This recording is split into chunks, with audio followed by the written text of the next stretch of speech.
एक पत्नी को तलाक, दूसरी पत्नी रखना, दूसरी पत्नी का तलाक, तीसरी पत्नी रखना, तीसरी पत्नी का तलाक, चौथी पत्नी रखना।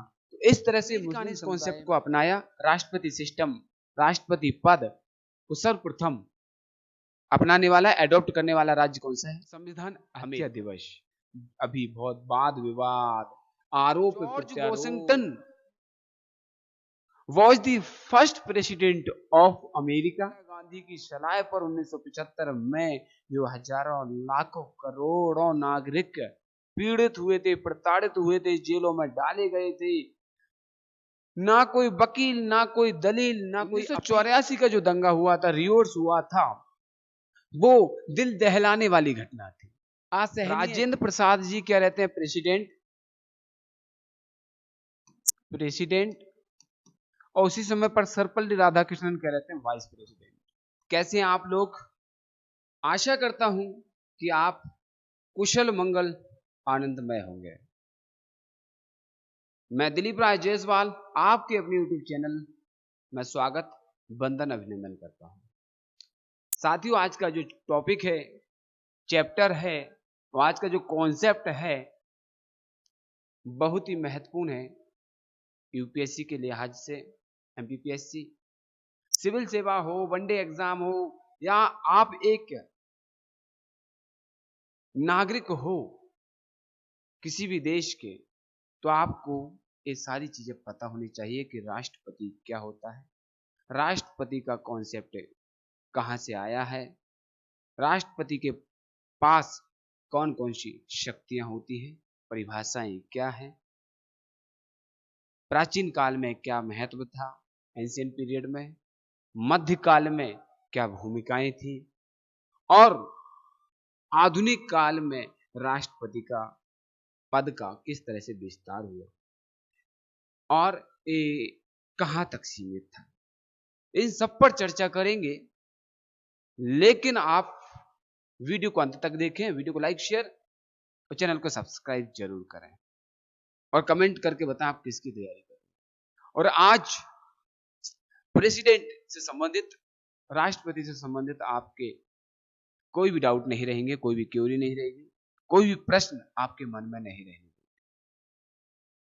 संविधान में क्या स्थान है, देश में क्या स्थान है, इन सब पर चर्चा करने वाले हैं। तो चलिएगा, यहां पर मैं प्रारंभ करता हूं, और संपूर्ण फैक्ट एक ही बार में। प्रेसिडेंट ऑफ इंडिया, भारत के राष्ट्रपति। लेकिन भारत के राष्ट्रपति से पहले मैं आपको थोड़ा सा इसकी हिस्ट्री पर ले चलता हूं, बेसिक कॉन्सेप्ट की तरफ चलते हैं, क्योंकि जब तक हमको बेसिक कॉन्सेप्ट पता नहीं होंगे, जब तक हम किसी भी चैप्टर, किसी भी अध्याय, या किसी भी शब्दावली, या किसी भी टर्मिनोलॉजी के बारे में नहीं समझ पाएंगे। तो let's go to know the history, to know the concept of president system. तो सबसे पहले बात करता हूं, first of all we talk about कि राष्ट्रपति क्या होता है, पद क्या होता है, पोजीशन क्या होती है। राष्ट्रपति का पद राजनीतिक और संवैधानिक स्थिति होती है। It is the position of political and constitutional position. यह किसी देश, राज्य का प्रतिनिधित्व करते हैं। जो राष्ट्रपति होता है, किसी राज्य या देश का क्या करते हैं? प्रतिनिधित्व करते हैं, रिप्रेजेंट करते हैं। बात समझ आ रही है? एक किसी देश या राज्य के प्रतिनिधित्व करते हैं, और राष्ट्रपति का प्रमुख कार्य राज्य या देश की प्रशासनिक और संवैधानिक नेतृत्व प्रदान करना होता है। राष्ट्रपति का जो मेन फंक्शन होता है, मेन एक्ट होता है, मेन वर्क होता है, वो क्या होता है? प्रशासनिक और संवैधानिक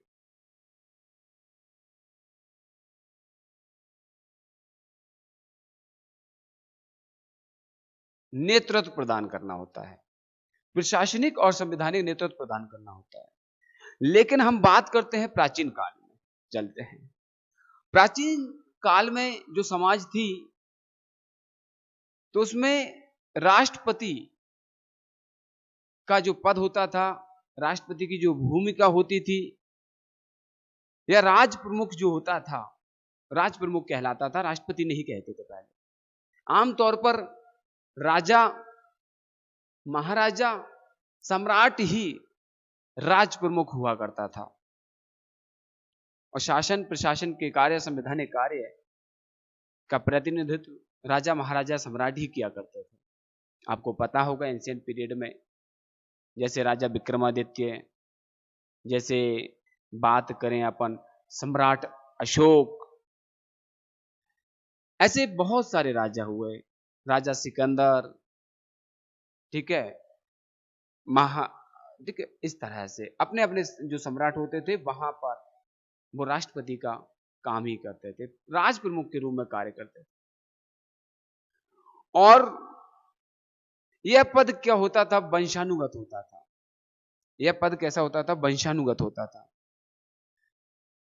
राजा का कोई उत्तराधिकारी होता था, वही उस पद पर आसीन हो जाता था, और फिर उसका उत्तराधिकारी होता था, वह उस पद पर आसीन हो जाता था। यह प्रक्रिया निरंतर चलती रहती थी। यह कैसा था? वंशानुगत था। ठीक है। और एक परिवार में ही सत्ता स्थापित रहती थी, एक ही परिवार के पास सत्ता की डोर बागडोर रहती थी। एक प्राचीन काल में ऐसा होता था। फिर हम चलते हैं मिडिवल पीरियड में, काल में। तो मध्यकाल में यूरोप के कई देशों में, कई स्थानों पर राजशाही प्रणाली देखने को मिलती है। राजशाही प्रणाली देखने को मिलती है। राजशाही मींस मोनार्की सिस्टम देखने को मिलता है, रॉयल फैमिलीज का शासन देखने को मिलता है। मध्यकाल की बात कर रहा हूं।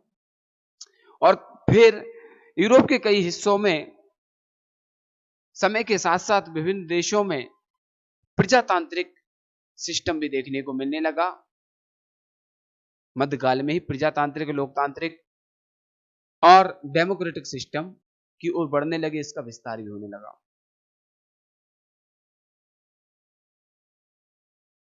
फिर चलते हैं हम आधुनिक काल में, मॉडर्न एरा में चलते हैं।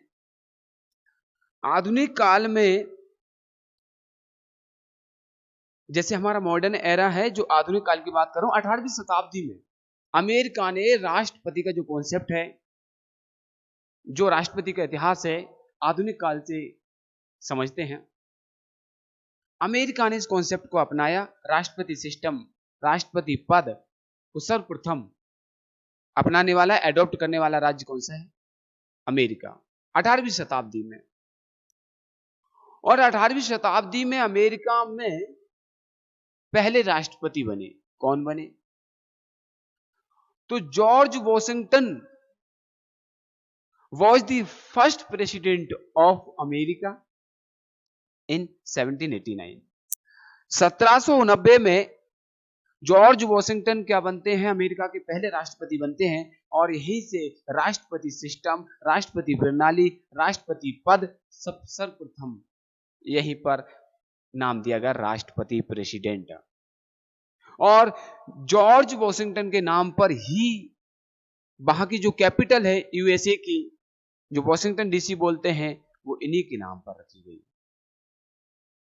और धीमे धीमे फिर हम फ्रांस में पहुंचते हैं 19वीं शताब्दी में। और 19वीं शताब्दी में फ्रांस ने इस सिस्टम को, इस प्रणाली को अपनाया और राष्ट्रपति पद स्वीकार किया। फिर बात करते हैं राष्ट्रपति के प्रमुख कार्य कौन कौन से होते हैं। राष्ट्रपति के प्रमुख कार्य कौन कौन से होते हैं, फिर हम चलेंगे आगे।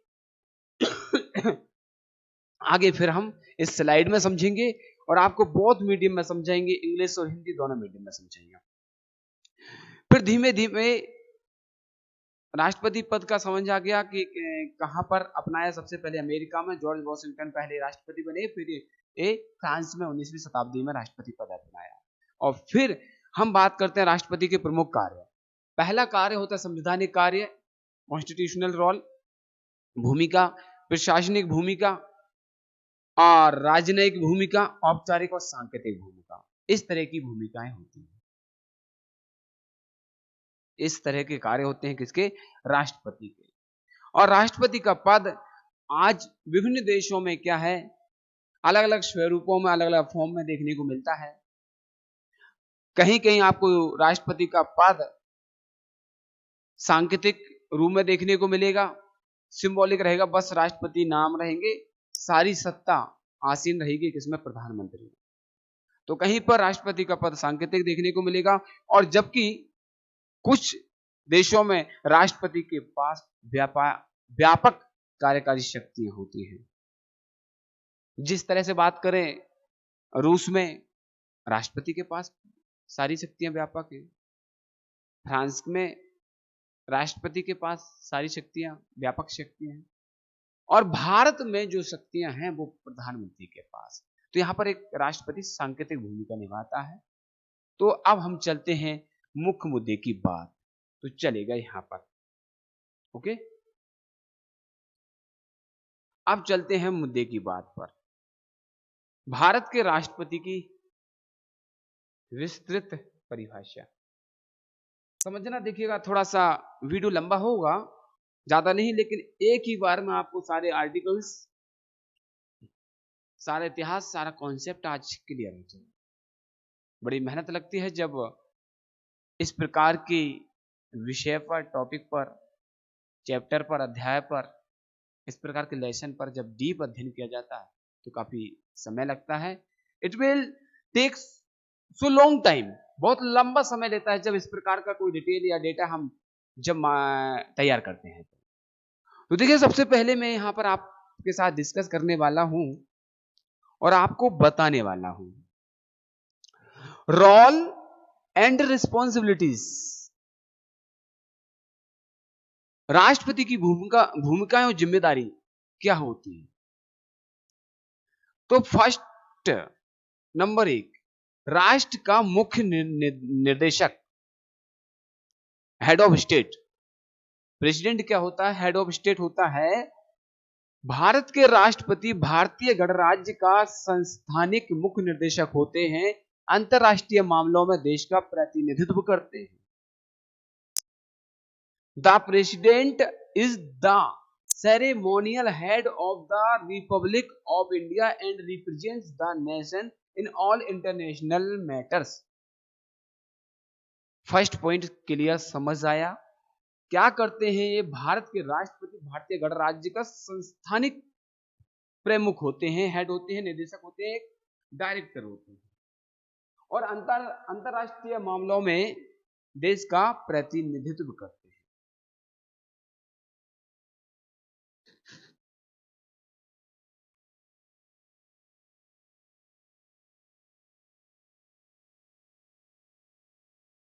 चलेगा, नेक्स्ट पूरा कॉन्सेप्ट समझना है। कार्यकारी शक्तियां, एग्जीक्यूटिव पावर्स, यहां पर एक गलत लिखा हो। कार्यकारी शक्तियां प्राथमिकता संस्कारी होते हैं। राष्ट्रपति को केंद्रीय मंत्रिमंडल, गवर्नर्स ऑफ राज्य, अन्य उच्च स्तरीय अधिकारियों का नियुक्त करने की शक्ति होती है। ये सब जो अधिकारी होते हैं, इनको अपॉइंट करने की जो पावर होती है वो किसके पास होती है? राष्ट्रपति के पास होती है। वाइल, ठीक है, primarily ceremonial, the president has certain executive powers including appointing the prime minister, council of ministers, governors of state and other high ranking officers. इन सबको नियुक्त करने का पावर या अधिकार किसके पास होता है? प्रेसिडेंट के पास होता है। ठीक, नेक्स्ट, बिल्कुल समझते जाना, कॉन्सेप्ट क्लियर करते जाना। अगली होती है विधायिका शक्तियां, लेजिस्लेटिव पावर्स। देखना और समझना और मन को बिल्कुल खुला रखना। पहला क्या होता है, राष्ट्र का मुख्य निदेशक होता है। दूसरा क्या होता है, कार्यकारी शक्तियां होती हैं इनके पास। और तीसरा लेजिस्लेटिव, विधायक, विधायकी शक्तियां, विधायकी शक्तियां। राष्ट्रपति को संसद के दोनों सदनों को बुलाने और समाप्त करने और विधानसभा के निर्वाचित सदस्यों को नामित करने की शक्ति होती है। समझ रहे हो कितना बड़ा पावर होता है। करो मेहनत, आप भी कुछ बड़े पद पर जाएंगे अगर आपने तप, तपस्या और आराधना और कड़ी मेहनत की तो। राष्ट्रपति को संसद के दोनों सदनों को बुलाने और समाप्त करने, विधानसभा के निर्वाचित सदस्यों को नामित करने की शक्ति होती है। राष्ट्रपति को भारतीय राज्यसभा के सदस्यों का नामित करने की भी शक्ति होती है और राज्यसभा को विघटन कर सकते हैं। आपको पता है जो 12 सदस्य होते हैं, जिस तरह से हमारी राज्यसभा होती है उच्च सदन होता है, और जो हमारी राज्यसभा होती है वो उच्च सदन होता है, और जो लोकसभा होती है वो हमारा निम्न सदन होता है। ये हमारा अपर हाउस होता है, ये हमारा लोअर हाउस होता है, उच्च सदन, निम्न सदन। तो राज्यसभा में जो संसद होते हैं 12 संसद, उनको अपॉइंट करने की पावर भी किसके पास होती है, नामित, नॉमिनेट करने की पावर किसके पास होती है, राष्ट्रपति के पास। आपने सुना होगा 250 हमारे राज्यसभा में सांसद होते हैं। 250 में से 238 प्रति 2 वर्ष में क्या होते हैं, 1/3 इलेक्ट होके जाते हैं। और इनमें से 12 जो सांसद होते हैं, मतलब 1/3 के हिसाब से, तो ये नॉमिनेट होते हैं। और कौन करते हैं नॉमिनेट, राष्ट्रपति करते हैं। ठीक है, चलेगा। तो ये प्रक्रिया समझाएंगे बाद में। Legislative powers, the president has the powers to summon and, ठीक है, प्रोपोरेटिव sessions of Parliament and to address both houses of Parliament. The president also nominates members to the Rajya Sabha Council of States, can dissolve the Lok Sabha House of the People, और इनको dissolve भी कर सकती है और कुछ members को nominate कर सकती है। इतने सारे विधायी पावर्स होते हैं, लेजिस्लेटिव पावर्स इनके पास होते हैं। चलेगा, नेक्स्ट चलता हूं वित्तीय शक्तियां, फाइनेंशियल पावर्स। लेजिस्लेटिव पावर्स, ठीक है, फाइनेंशियल पावर्स। सभी धन विधेयकों को कानून बनने से पहले राष्ट्रपति की मंजूरी आवश्यक होती है। कोई भी बिल धन विधेयक है, ठीक है, फाइनेंस बिल है, धन से संबंधित है, तो सबसे पहले पास होने से पहले कहां पर जाना पड़ेगा, राष्ट्रपति की मंजूरी लेना पड़ेगा। और राष्ट्रपति को संसद को वार्षिक बजट प्रस्तुत करने की भी प्राधिकृति होती है। और जो एनुअल बजट होता है तो वो भी राष्ट्रपति से डिस्कस किए बगैर नहीं हो सकता। Financial powers, all money bills, जितने भी मनी बिल्स होते हैं, require the president's approval before becoming the law. कानून बनने से पहले प्रेसिडेंट की अप्रूवल जरूरी है। The president also presents the annual budget to parliament. फिर होती है न्यायिक शक्तियां, जुडिशियल पावर, जुडिशियल पावर्स। राष्ट्रपति भारतीय मुख्य न्यायाधीश और अन्य न्यायाधीशों की सलाह पर भारतीय उच्चतम न्यायालय के मुख्य न्यायाधीशों की नियुक्ति करते हैं। जो प्रेसिडेंट होते हैं, जो हमारा सर्वोच्च न्यायालय है, सुप्रीम कोर्ट है, इसके सीजीआई होते हैं चीफ जस्टिस ऑफ इंडिया। अभी कौन है, चंद्रचूड़ जी हैं, ठीक है, वीवाई चंद्रचूड़। तो मुख्य न्यायाधीश की सलाह पर जो हमारे उच्च न्यायालय हैं, सर्वोच्च न्यायालय के जो न्यायाधीश होते हैं, अदर जजेस होते हैं, उनकी नियुक्ति भी करते हैं। किसकी सलाह पर, मुख्य न्यायाधीश और अन्य न्यायाधीशों की सलाह पर भारतीय उच्चतम न्यायालय के मुख्य न्यायाधीशों की नियुक्ति करते हैं। The president appoints the chief justice of India and other judges on the advice of the chief justice and other senior judges of the supreme court। तो ये हमारी जुडिशियल पावर्स होती है, फाइनेंशियल पावर्स आपने देखा, लेजिस्लेटिव पावर्स आपने देखा, ठीक है, चलेगा, ये इनकी पावर्स होती है। राजनयिक powers, diplomatic powers, diplomatic powers, राजनयिक शक्तियां। राष्ट्रपति अंतर्राष्ट्रीय मामलों में भारत का प्रतिनिधित्व करते हैं, राजदूतों को स्वीकृति देते हैं, कहां पर किस राजदूत को भेजना है, अपॉइंट करना है, नियुक्ति करना है, और विदेशी दूतों को भारतीय दूतों के रूप में मंजूरी देते हैं। अगर किसी अन्य देश राज्य का कोई भी राजनयिक या राजदूत या ठीक है एम्बेसडर आता है तो पहले स्वीकृति लेनी पड़ती है राष्ट्रपति की। अगर राष्ट्रपति स्वीकृति नहीं दे तो वहां का जो दूतावास खोलना हो तो नहीं खोल सकते अगर प्रेसिडेंट उसको स्वीकृति नहीं देते हैं। तो ये हमारी डिप्लोमेटिक पावर्स होती है।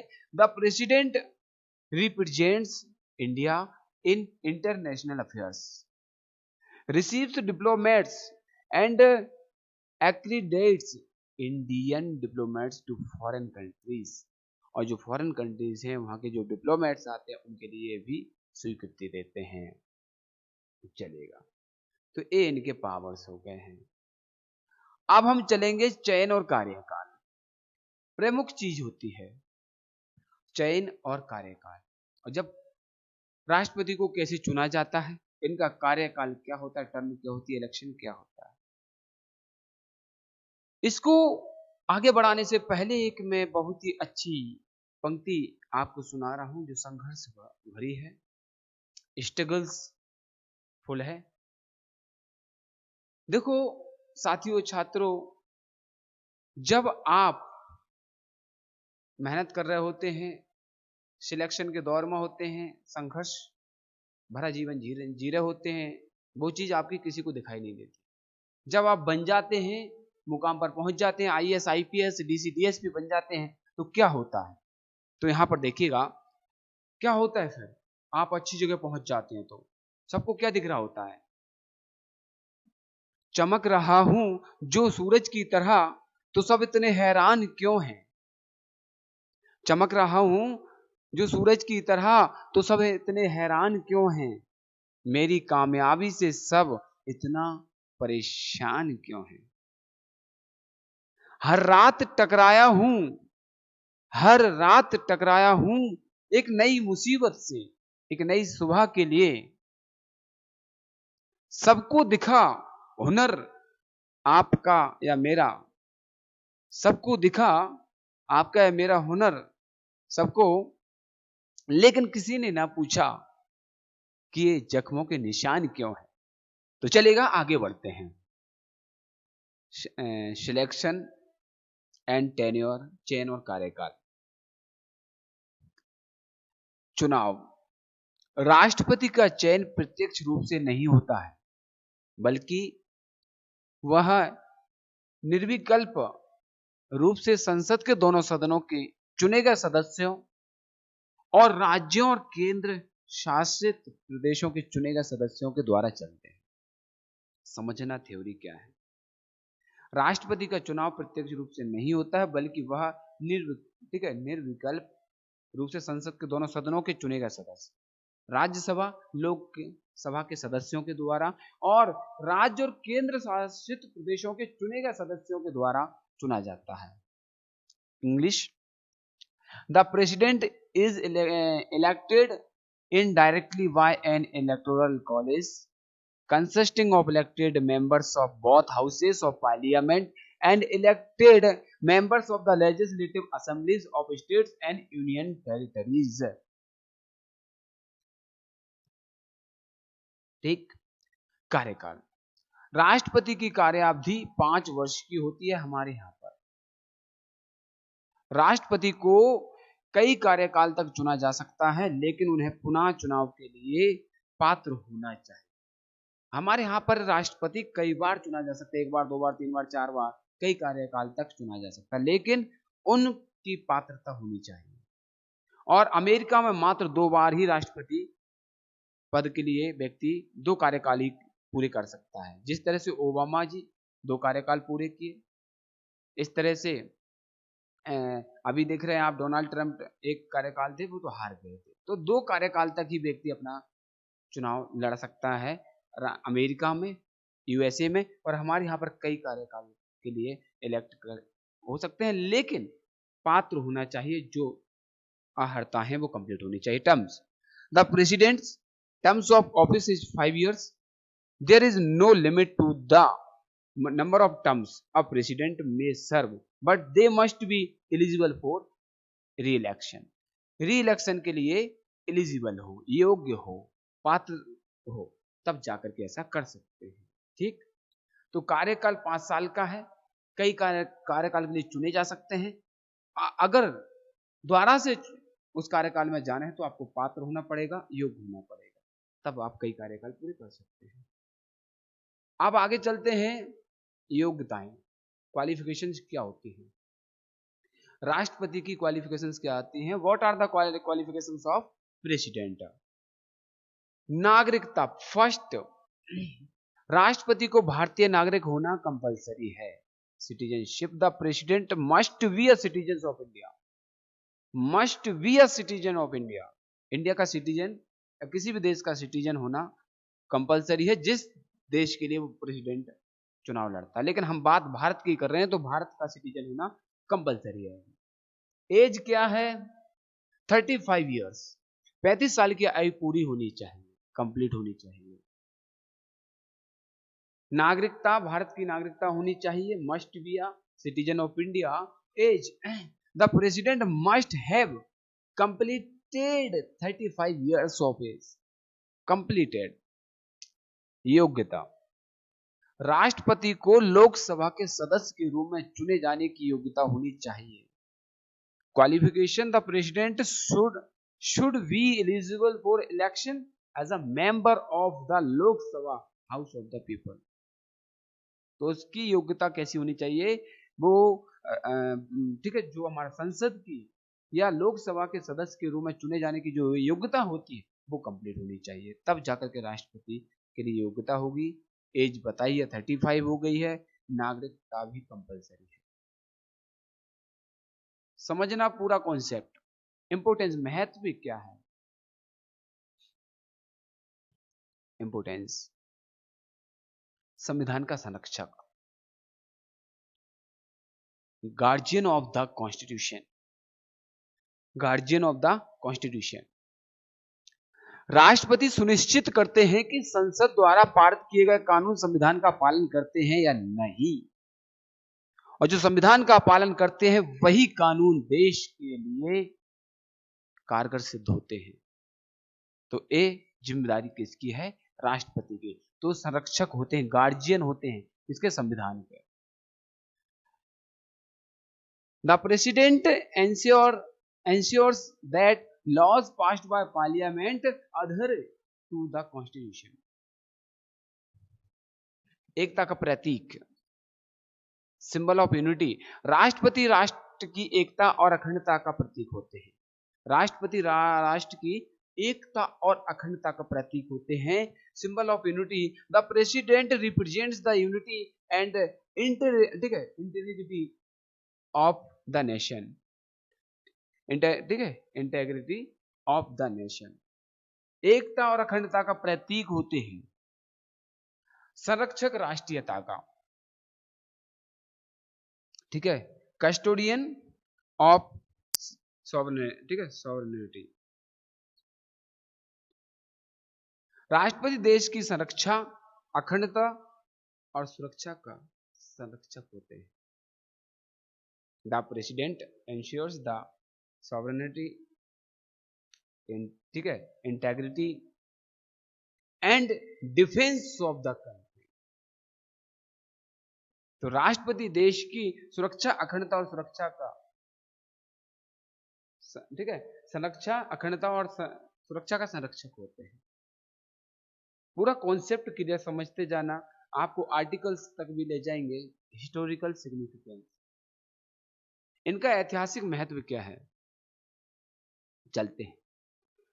भारत के राष्ट्रपति का कार्यकाल ब्रिटिश शासन के दौरान भारत के गवर्नर जनरल से लिया गया है और यह भारत के लोकतांत्रिक शासन के प्रतीक के रूप में विकसित हुआ है। भारत के राष्ट्रपति का जो कार्यकाल है, ब्रिटिश शासन के दौरान भारत में जो गवर्नर जनरल होते थे वहां से लिया गया है और शासन के प्रतीक के रूप में विकसित हुआ, डेवलप हुआ है। The office of the president of India is derived from the Governor General of India during British rule, has evolved into a symbol of India's democratic governance। तो समझना, भारत का जो राष्ट्रपति का कॉन्सेप्ट है वो ब्रिटिश जो गवर्नर जनरल होते थे वहां से। आगे चलते हैं। राष्ट्रपतियों ने राजनीतिक संकट के समय संवैधानिक शासन की स्थिरता और निरंतरता सुनिश्चित करने में महत्वपूर्ण भूमिका निभाई है। Presidents have played crucial roles during times of political crisis, ensuring the stability and continuity of constitutional governance। तो ये इनकी भूमिका रही है राष्ट्रपति की। अब चलते हैं संक्षेप में, थोड़ा सा और समझते हैं। अभी तो पिक्चर बाकी है, ये तो ट्रेलर था कॉन्सेप्ट का। कभी नहीं भूलेंगे राष्ट्रपति के बारे में, सब कुछ एक ही शॉट में बता दें, चलेगा। संक्षेप में, भारत के राष्ट्रपति भारतीय लोकतांत्रिक प्रणाली के कामकाज, संविधान को कायम रखने, घरेलू अंतरराष्ट्रीय स्तर पर देश का प्रतिनिधित्व करने के महत्वपूर्ण भूमिका निभाते हैं। इस शॉर्ट डेफिनेशन, ये क्या है, शॉर्ट डेफिनेशन है। भारत के राष्ट्रपति भारतीय लोकतांत्रिक प्रणाली के कामकाज, संविधान को कायम रखना, घरेलू अंतरराष्ट्रीय स्तर पर देश का प्रतिनिधित्व करने में महत्वपूर्ण भूमिका निभाते हैं। In essence, the president of India plays a vital role in the functioning of the Indian democratic system, upholding the constitution and representing the country both domestically and internationally. ये इनका छोटा सा एक कॉन्सेप्ट, चलेगा। ये डेफिनेशन है संक्षेप में, short. The constitutional provisions related to the president of Indian are primarily outlined in part V5 of the Indian Constitution which deals with the Union। चलते हैं। Here are the key constitutional provisions regarding the President of India। भारतीय राष्ट्रपति संबंधित संवैधानिक प्रावधानों का संक्षिप्त विवरण अब आएगा। तो जो भारतीय राष्ट्रपति संबंधित संवैधानिक प्रावधान है वो संक्षिप्त विवरण अब आएगा। आपकी परीक्षा की दृष्टि से महत्वपूर्ण है, इसे समझना है आपको। अनुच्छेद 52, आर्टिकल्स 52, राष्ट्रपति की परिभाषा, definition of the president, definition of the president, definition of the president, चलेगा। What is the definition of president, किस आर्टिकल में है भारत के राष्ट्रपति की परिभाषा? तो आप बताइए तुरंत।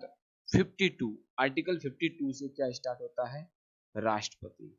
इसी में राष्ट्रपति का वर्णन है, जिक्र है, उल्लेख है, मेंशन है। अनुच्छेद 52 में भारतीय राष्ट्रपति की परिभाषा दी गई है, तुरंत समझ जाइएगा। और यह स्पष्ट करता है कि भारत में एक राष्ट्रपति होना चाहिए, बस। 52 राष्ट्रपति की परिभाषा दी गई है, स्पष्ट करता भारत में एक राष्ट्रपति होना चाहिए, 52 कहता है। Article 52 defines the president of ठीक है, president of the India as the head of state and ठीक है, specifies that there shall be a president of India, एक प्रेसिडेंट होना चाहिए, that there shall be a president of India. ये 52 define करता है हमारे संविधान का अनुच्छेद 52 या 52। समझ आ गया 52। 53 क्या कहता है? केंद्र की कार्यपालिका, executive power of the union. Executive power of the union, केंद्र की कार्यपालिका, आर्टिकल 53 कहती है। और क्या है प्रोविजंस? 53 में केंद्र की कार्यपालिका को राष्ट्रपति को सौंपा गया है। और 53 कहता है जो कार्यपालिका है एग्जीक्यूटिव, ठीक है, एग्जीक्यूटिव है, जो हमारे एग्जीक्यूटिव पावर है वो किसको दे दिए? राष्ट्रपति को सौंपा गया है। और यह सुनिश्चित करता है कि इसे संविधान के अनुसार सीधे या उसके अधीनस्थ अधिकारियों द्वारा प्रयोग किया जाए। 53 कहता है कि कार्यपालिका को राष्ट्रपति को दे दो, कार्यपालिका जो एग्जीक्यूटिव पावर है वो किसको दे दो? राष्ट्रपति को दे दो, और राष्ट्रपति के लिए पावर दे दो, इसे संविधान के अनुसार सीधे चलाओ या किसी को रख करके अधीनस्थ अधिकारियों द्वारा इसका प्रयोग करो। जिस तरह से हमारे पिताजी होते हैं, फादर होते हैं, और ज्वाइंट फैमिली रहती है, तो आपको पता है उनके पिताजी होते हैं वो हमारे दादाजी होते हैं। तो दादाजी कभी कभी क्या होता है, जो उनके 4 पुत्र होते हैं उनमें से एक पुत्र को बोल देते हैं कि आपके पास ये सारी पावर है, सौंप दी गई है आपको काम करने की सारी पावर, आप या तो सीधे आप खुद चलाओ घर परिवार, या आप घर में से किसी का सहयोग ले सकते हैं नियुक्त करके कि आप ये देखेंगे, आप घर का ए वाला काम आप देखेंगे, काम आप देखेंगे। इस तरह से आप कार्य को डिस्ट्रीब्यूट कर सकते हैं अधीनस्थ अधिकारियों को रख करके, या आप सीधे तौर पर प्रयोग कर सकते हैं। तो इतने बड़े लोकतांत्रिक देश में सीधे तौर पर तो नहीं किया जा सकता है, अधीनस्थ रख करके इसको प्रयोग किया जा सकता है। Article 53 vests the executive power of the union in the president and ensures that it shall be exercised by the president either directly or through officers subordinate to them in accordance with the constitution, या constitution के अनुसार आप अधीनस्थ रख करके या अधिकारी रख करके आप इसको काम करवा सकते हैं। ये 53 कहता है। तो 53 बस केंद्र की कार्यपालिका। 52 राष्ट्रपति की परिभाषा। 54 राष्ट्रपति का चयन, इलेक्शन ऑफ प्रेसिडेंट, राष्ट्रपति का चयन। 54 में राष्ट्रपति के चयन के तरीके को बताया गया है, जिक्र किया गया, उल्लेख किया गया। 54 में संसद के दोनों सदन के चुने गए सदस्य, राज्य केंद्र शासित प्रदेशों के चुने गए सदस्यों के द्वारा एक चुनावी महामंडल द्वारा चुना जाता है। लोकसभा, राज्यसभा, राज्य और केंद्र शासित प्रदेशों के मेंबर्स द्वारा इनको चुना जाता है। चयन की प्रक्रिया 54। केंद्र की कार्यपालिका 53, 53, 52 राष्ट्रपति की परिभाषा, definition of president. Article 54 provides for the manner of the election of the President of India. The President shall be elected by an electoral college consisting of elected members of both houses of parliament, elected members of the legislative assemblies of states and union territories. तो ये इनकी प्रक्रिया है, process है चुनने की। राष्ट्रपति का चयन 54।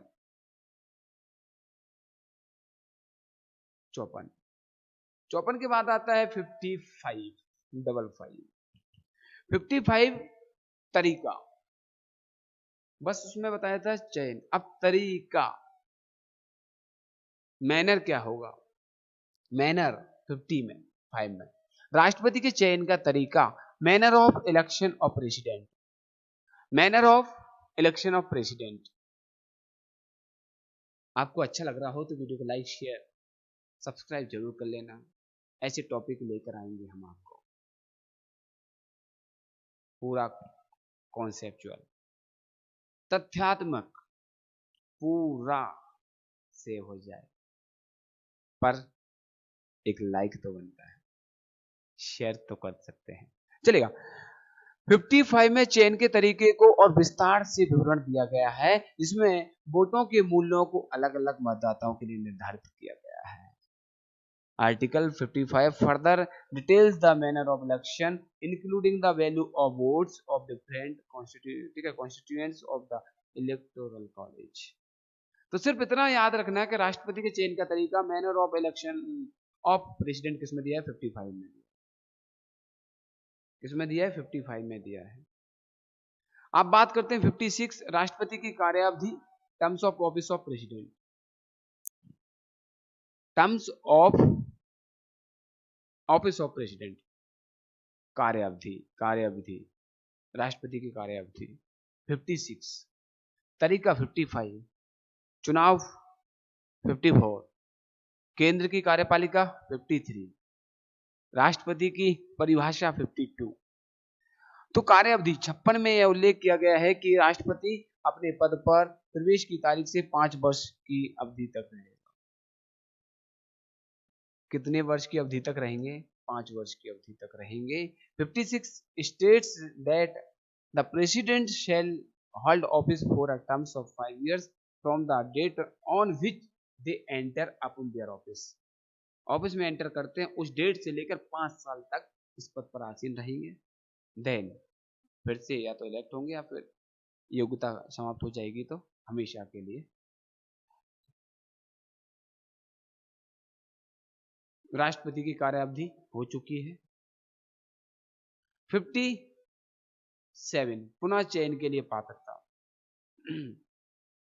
पुनः चयन के लिए पात्रता, पुनः चयन के लिए पात्रता क्या है? चलेगा, पुनः चयन के लिए पात्रता 57 एलिजिबिलिटी फॉर री इलेक्शन। री इलेक्शन के लिए पात्रता 57 में यह उल्लेख किया गया कि जो व्यक्ति राष्ट्रपति के पद पर कार्यभार संभाल चुका है उसे संविधान के अन्य प्रावधानों के अधीन पुनः चयन के लिए पात्र होगा। इसमें ठीक article 57 specifies that a person who holds or has held offices as president shall subjected to the other provisions of the constitution be eligible for re-election to that office। क्या वह व्यक्ति फिर से चुनाव के लिए, पुनः चयन के लिए योग्य है? अगर है तो वो फिर से इलेक्ट हो सकता है।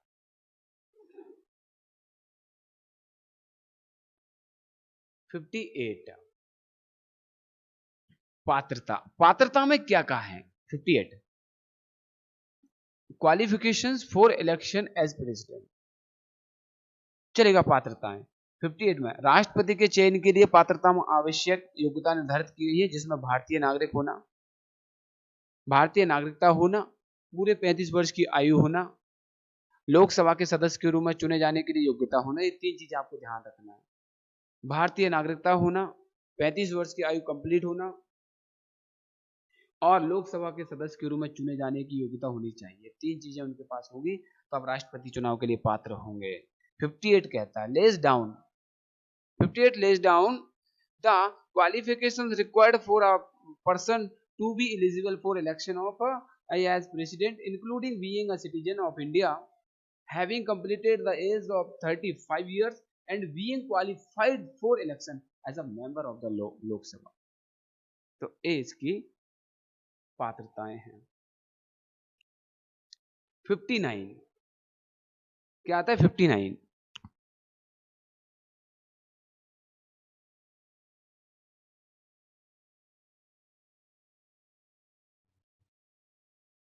फिर क्या आता है? 59 चलेगा। 59 राष्ट्रपति के कार्यकाल की शर्तें, कंडीशंस ऑफ प्रेसिडेंट्स ऑफिस। राष्ट्रपति के कार्यकाल की शर्तें 59 में राष्ट्रपति के कार्यकाल की उपधाराओं को निर्धारित किया गया है, जिसमें राष्ट्रपति को अपने पद पर प्रवेश करने से पहले लेने वाली शपथ या प्रतिज्ञा शामिल है। शर्तें, शपथ और प्रतिज्ञा शामिल है। Specifies the conditions under which the president shall hold office including the oath or affirmation to be made by the president before entering upon their office. अपने ऑफिस संभालने से पहले कुछ ठीक है शपथ और उनको क्या प्रतिज्ञा लेनी पड़ेगी। 59 60 राष्ट्रपति द्वारा शपथ प्रतिज्ञा। शपथ या प्रतिज्ञा, auth or affirmation by president, auth or affirmation by president. 60 कहता है राष्ट्रपति द्वारा लेने वाली शपथ प्रतिज्ञा का फॉर्म प्रारूप निर्दिष्ट किया गया, किसमें दिया गया 60 में कहता है, और prescribes the forms of oath or affirmation to be made by the president. ए, जैसे आपको आर्टिकल दे दिया 60 के बारे में लिखें तो आपको ए लिखना है, बस इतना सा लिखना। अगर प्री के लिए तो सिर्फ इतने में ही काम हो जाएगा, मेंस में कभी लिखने को आ जाए तो आपको इतना सा पूछा जा सकता है, तो अंदर भी आपको थोड़ा सा पता होना चाहिए। 61 राष्ट्रपति पर महाभियोग की प्रक्रिया। Procedure for implement of the president.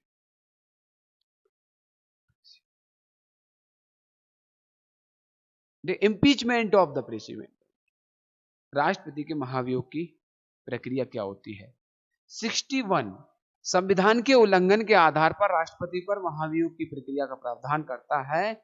Article 60 इस प्रक्रिया में संसद के किसी भी सदन में द्वारा आरोप लगाए जाते हैं। एक सदन क्या करता है, आरोप लगाता है, कदाचार के हो सकते हैं, संविधान का उल्लंघन के हो सकते हैं, और ठीक है जिसके बाद जांच होती है, उस सदन की कुल सदस्यता के 2/3 बहुमत से प्रस्ताव पारित कर राष्ट्रपति को हटाया जा सकता है। और जिस सदन ने आरोप लगाए हैं अगर वो सिद्ध हो जाते हैं, कितना 2/3 से आरोप सिद्ध हो जाते हैं, तो फिर राष्ट्रपति को अपने पद से हटाया जा सकता है। महाभियोग की शक्ति, और महाभियोग की शक्ति अमेरिका से ली गई है। Article 61 provides for the impeachment of the president on grounds of violation of the constitution. और क्या, संविधान का उल्लंघन करना, violation of constitution. The process involves charges being, ठीक है, preferred bye either houses of parliament, followed by investigation and a removal on a resolution passed by a 2/3 majority of the total membership of that houses। 2/3 से अगर पास हो जाता है तो हम हटा सकते हैं। 62 राष्ट्रपति के पद पर रिक्ति को भरने के लिए, अब महाभियोग चलाया तो उसको भरना पड़ेगा। 60 में क्या किया, शपथ ले ली, प्रतिज्ञा ले ली। 61 में क्या किया, महाभियोग चला दिया, अब हट जाएंगे तो पद को भरना पड़ेगा। तो राष्ट्रपति के पद पर रिक्ति को भरने के लिए चुनाव कराने का समय आकस्मिक रिक्ति को भरने वाले व्यक्ति का कार्यकाल का कार्यकाल। Article 62 time of holding election to fill vacancy in the office of president and the terms of office of person elected to fill casual vacancy, या फिर कार्यवाहक भी रख सकते हैं। राष्ट्रपति के पद पर रिक्ति होने पर अनुसरण की जाने वाली प्रक्रिया ऐसी रिक्ति को भरने वाले व्यक्ति के कार्यालय के कार्यकाल से संबंधित है। Deals with the procedure to be followed in case of a vacancy in the office of president and the terms of office of a person elected to fill such vacancy. तो ये 62 में है। 61 में महाभियोग, 60 में शपथ और प्रतिज्ञा। उपराष्ट्रपति को, अब आ गया उपराष्ट्रपति को राज्यसभा के पदेन सभापति होना। 63 से एंट्री करते हैं vice president. The vice president to be ex officio chairman of the council of state. उपराष्ट्रपति को राज्यसभा के पदेन सभापति होना। Vice president to be ex officio chairman. Ex officio chairman मतलब राज्यसभा का सभापति of the council of states. 63 के अनुसार भारत का उपराष्ट्रपति राज्यसभा या राज्य परिषद का पदेन सभापति होता है। states that the vice president of India shall be the ex officio chairman of the council of state, Rajya Sabha. ये चीजें आपको याद रखनी है, ये चीजें आपको याद रखनी है। 64 राष्ट्रपति के कार्यकाल में आकस्मिक रिक्ति के दौरान या राष्ट्रपति की अनुपस्थिति के दौरान उपराष्ट्रपति को राष्ट्रपति के रूप में कार्य करना। अब क्या होता है, अकस्मात रिक्ति हो जाए, पद खाली हो जाए तो क्या करेंगे, तो उपराष्ट्रपति को राष्ट्रपति के रूप में कार्य करने की शक्ति होती है। 64 the vice president to act as president or to discharge his functions during casual vacancies in the office or during the absence of president। उपराष्ट्रपति को राष्ट्रपति के कार्यकाल में आकस्मिक रिक्तियों के दौरान राष्ट्रपति की अनुपस्थिति के दौरान राष्ट्रपति के रूप में कार्य करने का प्रावधान होता है। कब, जब अकस्मात कोई रिक्ति हो जाए, पद खाली हो जाए, उस स्थिति में होता है। Article 64 provides for the vice president to act as president during casual vacancies in the office of president or during the absence of the president। तो इस जब राष्ट्रपति का पद खाली हो जाता है तो उसको भरने के लिए या उसके पदभार को संभालने के लिए, उसके कार्यकाल को पूरा करने के लिए कुछ समय तक उपराष्ट्रपति को यह पद सौंप दिया जाता है। भारत के राष्ट्रपति की list of president of India, list of president of India, यहां से बात करते हैं। यहां पर चर्चा करेंगे कि पहले प्रेसिडेंट कौन थे, उनका कार्यकाल क्या रहा, किस तरह से रहा, छोटी छोटी जानकारियों के साथ हम इसको पढ़ेंगे और परीक्षा की दृष्टि से, एग्जाम की दृष्टि से मद्देनजर रखते हुए काफी डिटेल हो जाएगी। तो ये आपको समझना है, ये आपको समझना है। चलेगा। राजेंद्र प्रसाद 50 से 62 भारत के पहले राष्ट्रपति, योगदान भारतीय स्वतंत्रता आंदोलन में महत्वपूर्ण भूमिका निभाई, भारतीय संविधान सभा के अध्यक्ष के रूप में संविधान का निर्माण किया, शिक्षा के महत्व पर जोर दिया, ग्रामीण क्षेत्रों के विकास के लिए काम किया। तो पहले राष्ट्रपति कौन है, राजेंद्र प्रसाद, 50 से 62 तक। ठीक है, ये हमें राजेंद्र प्रसाद जी हैं। इनकी बहुत सारी स्टोरीज हैं, सक्सेसफुल स्टोरीज हैं, मोटिवेशनल स्टोरीज हैं, बताएंगे आपको कभी। डॉक्टर राजेंद्र प्रसाद 50 से 62 फर्स्ट प्रेसिडेंट ऑफ इंडिया। ठीक है, कॉन्ट्रीब्यूशन क्या रहा, played a pivotal role in the Indian independence movement, presided over the constituent assembly that drafted the Indian constitution, emphasised the importance of education and work for the upliftment of rural areas. तो ये इनके कार्य रहे हैं। अब चलते हैं हम नेक्स्ट, डॉक्टर सर्वपल्ली राधाकृष्णन। जब राजेंद्र प्रसाद जी प्रेसिडेंट बनते हैं तो उस समय पर राधाकृष्णन जी सर तो उपराष्ट्रपति रहते हैं। वो क्या रहते हैं तब, उपराष्ट्रपति रहते हैं। तो देखिएगा यहाँ पर डॉक्टर सर्वपल्ली राधाकृष्णन पहले उपराष्ट्रपति थे जब राजेंद्र प्रसाद जी राष्ट्रपति बने। और जैसे राजेंद्र प्रसाद जी 62 में, मैं यहां पर समझाता हूं, 1950 से 1962 तक राजेंद्र प्रसाद जी क्या रहते हैं, प्रेसिडेंट, और उसी समय पर सर्वपल्ली राधाकृष्णन क्या रहते हैं, वाइस प्रेसिडेंट।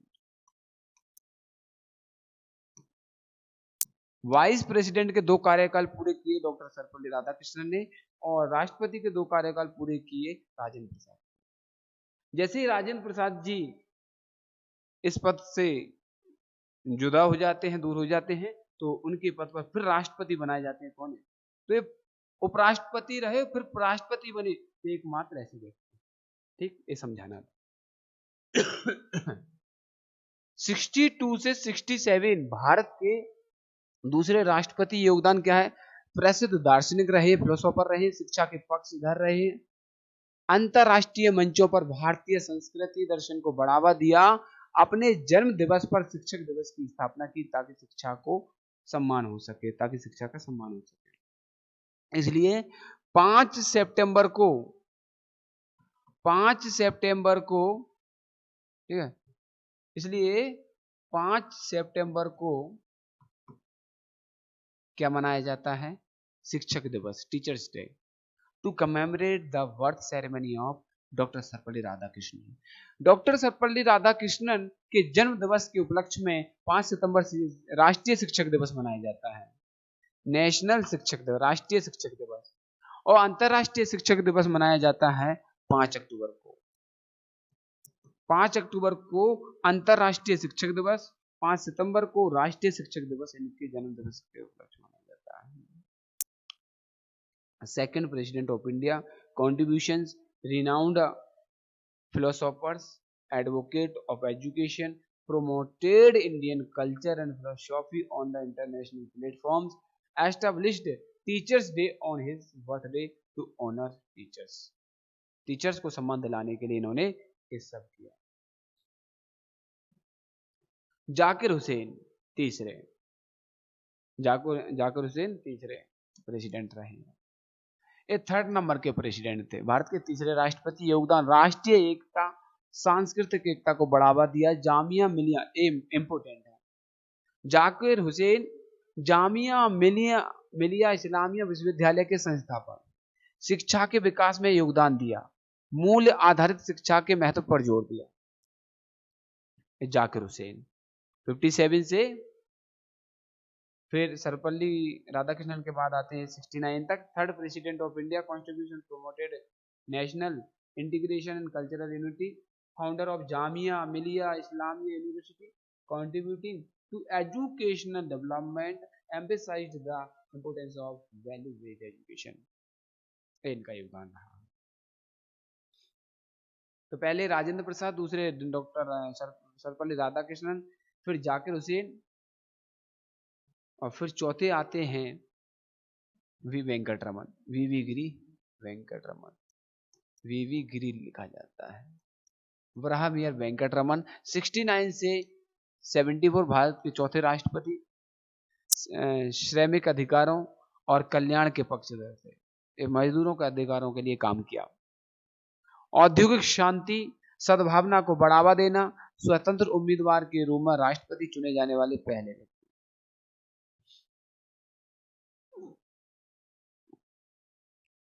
वराहगिरी वेंकटगिरी है। 4th president of India, contribution, advocated for labour rights, welfare, promoted industrial peace and harmony.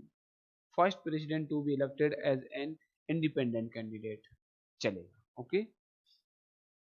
ये किसी पार्टी से नहीं थे। फखरुद्दीन अली अहमद भारत के 5वें राष्ट्रपति। योगदान, प्रधानमंत्री इंदिरा गांधी की सलाह पर 75 में।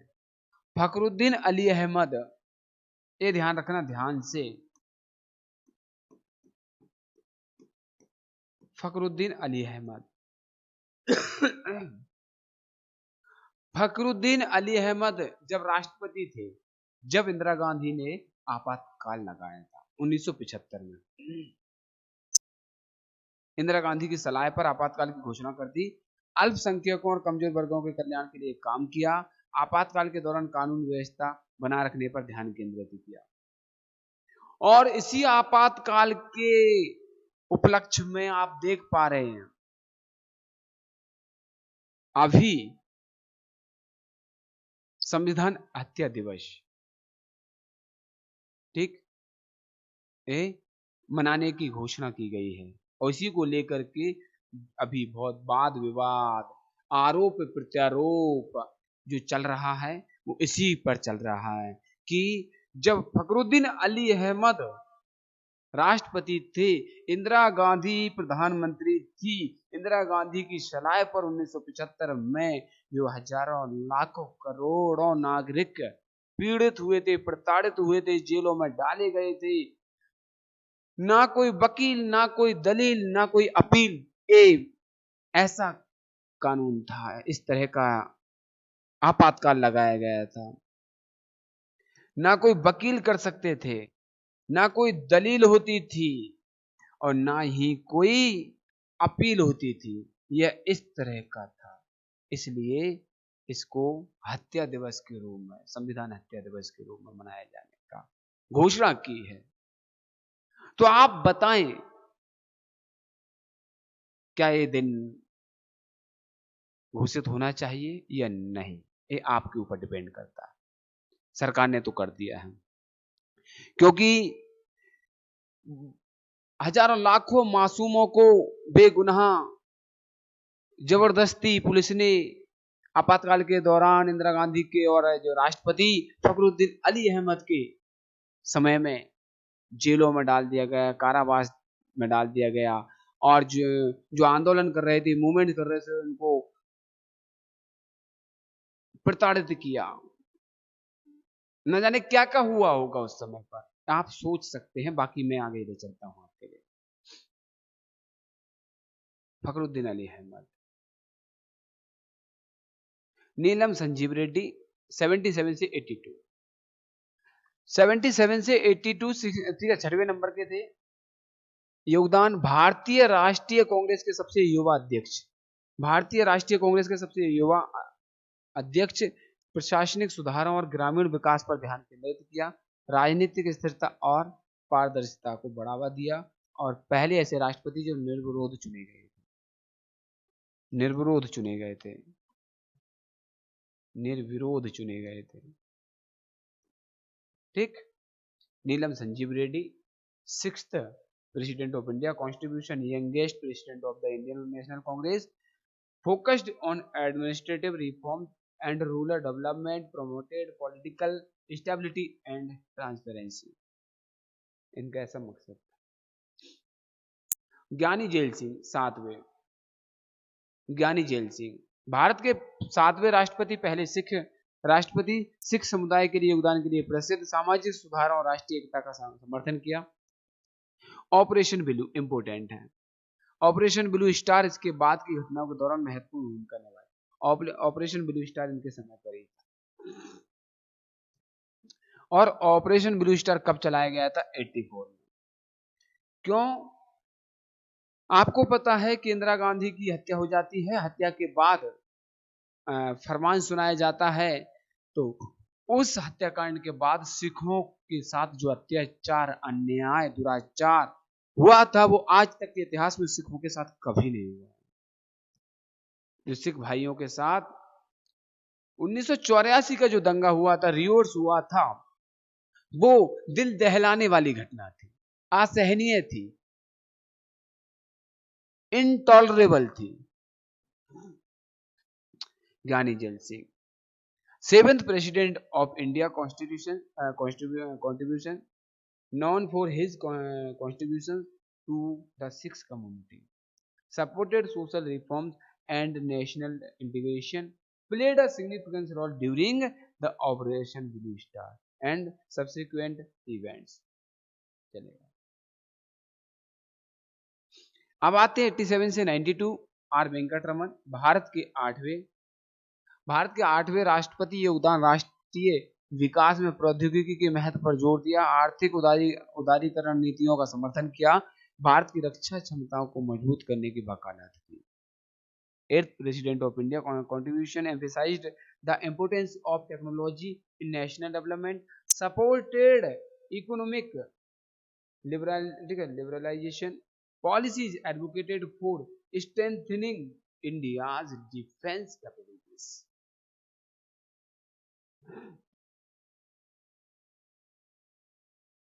डॉक्टर शंकर दयाल शर्मा एमपी से बिलोंग करते हैं,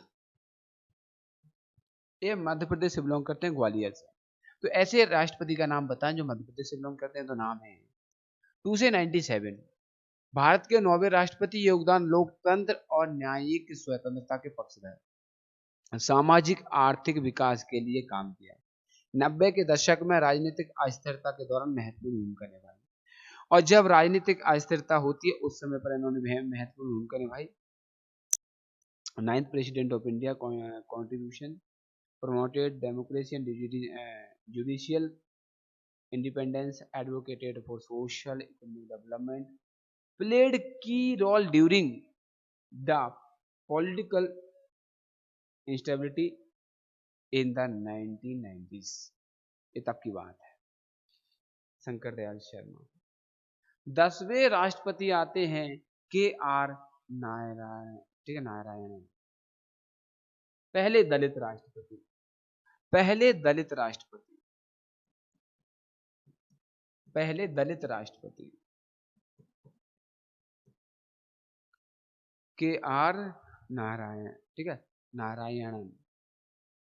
भारत के 10वें राष्ट्रपति योगदान, इस पद को संभालने वाले पहले दलित व्यक्ति। सामाजिक न्याय समानता को बढ़ावा दिया। राजनीतिक संकटों के दौरान संविधान की रक्षा में महत्वपूर्ण भूमिका निभाई। 10th president of India contribution, first Dalit to become the president of India, promoted social justice, equity, played a crucial role in upholding the constitutions during political crisis. Doctor APJ Abdul Kalam, doctor APJ Abdul Kalam 2002 से 2007 तक, 2 से 7 तक, एक कहते हैं मानवता की hero, the hero of humanity. मुस्लिम समुदाय में बहु विवाह करना, मल्टी मैरिज करना आम बात है। ढेर सारी शादियां करना आम बात है। कई पत्नियां रखना आम बात है। एक पत्नी को तलाक, दूसरी पत्नी रखना, दूसरी पत्नी का तलाक, तीसरी पत्नी रखना, तीसरी पत्नी का तलाक, चौथी पत्नी रखना। तो इस तरह से मुस्लिम समुदाय में, मोमेडियन कम्युनिटी में कई शादियां करना जायज है, करते हैं सब। लेकिन इसके बावजूद भी अगर कोई हीरो है, बिना शादी के रहकर, अनमैरिड रहकर देश के लिए अपना पूरा योगदान दिया, जीवन समर्पित किया और भारत के लिए टेक्नोलॉजी की फील्ड में, अंतरिक्ष के क्षेत्र में अभूतपूर्व योगदान, अतुलनीय, यूनिक योगदान रहा है और ये हमेशा स्मरणीय, मेमोरेबल रहेगा। इनको कहते हैं मानवता के हीरो, जिन्होंने कभी भी किसी कम्युनिटी को नहीं देखा, सिर्फ इन्होंने देखा इंसानियत, मानवता, राष्ट्रीयता और सर्वोपरि हित को समझा है। तो मैं सलाम करता हूं ऐसे प्रेसिडेंट के लिए, एपीजे अब्दुल कलाम साहब को, कि मुस्लिम कम्युनिटी से बिलोंग करने के बावजूद भी अनमैरिड रहे। ये अपने आप में बहुत बड़ी उपलब्धि है। तो चलेगा। योगदान 11वें राष्ट्रपति, मिसाइल मैन, अग्नि, पृथ्वी जैसी मिसाइल बनाई इन्होंने, मिसाइल मैन ऑफ इंडिया के रूप में प्रसिद्ध, शिक्षा, विज्ञान, प्रौद्योगिकी के पक्षधर, 2020 तक विकसित भारत का दृष्टिकोण देकर लाखों युवाओं को प्रेरित किया और इन्होंने डेवलपमेंट इंडिया 2020 का जो भविष्य के लिए दृष्टिकोण रखा था, लाखों करोड़ों युवाओं के प्रेरणादायक, प्रेरणा स्रोत हमारे ऐसे राष्ट्रपति, 11वें राष्ट्रपति एपीजे अब्दुल कलाम थे, और जो हमेशा हर एक युवा के दिलों में राज करते रहेंगे। चलेगा। 11th president of India contributions, known as the missile man of India for his work in India's missile development, advocate for education, science and technology, inspired millions of youth through his vision of a development India by 2022. चलिएगा। प्रतिभा पाटिल, मां महिम देवी प्रतिभा सिंह पाटिल, 7 से 12 तक भारत की 12वीं राष्ट्रपति योगदान, भारत की पहली महिला राष्ट्रपति बनी, महिलाओं के साथ सशक्त, पहली महिला राष्ट्रपति का ध्यान रखना, सामाजिक कल्याण पर ध्यान केंद्रित किया, महिलाओं बच्चों के लिए स्वास्थ्य शिक्षा में सुधारों के लिए काम किया। Pratibha Devi Singh Patil, 12th president of India, first women president of India, focused on women's empowerment and social welfare. women empowerment and social welfare worked towards improving health care and education for women and children.